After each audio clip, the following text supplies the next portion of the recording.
Saving photos on your Android phone is easy, and generally speaking, it all comes down to the same gesture. Let's say someone texted me photos and I want to save and keep them. To save a photo, I can simply tap and hold the photo, and you'll see a little download button appear on the top of my screen. Tap that, and the photo gets saved on your phone. I can repeat the same thing for each photo I want to save. And when I go to my gallery, you'll see the photos I saved are here. This one is pretty nice, actually. Makes me want to do a little forest walk somewhere remote. Or let's say someone emailed you photos. This kind of depends on the email app you're using, but I'll show this in Gmail. You'll see a little download icon in the preview here. That's what you'd use to download it to your phone. The other two are icons for Google Drive and Google Photos. You could save it to those apps as well. If I open the photo and then tap the three little dots on the top right corner, I will only get the option to save this in either Google Drive or Google Photos.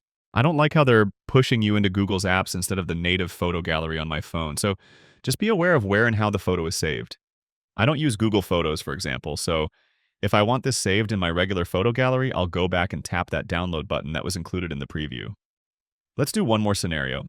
Say I'm browsing the internet and come across a photo I want to save. Similar to messages, just tap and hold the photo, and from the menu that pops up, we'll choose Download Image. It goes straight to my gallery, and I can use the little pop-up shortcut to jump there. And that's how you save photos. It's commonly done by pressing and holding, but the exact steps always depend on the app you're using to download photos. Click the like button if this helped, and subscribe for more easy guides like this.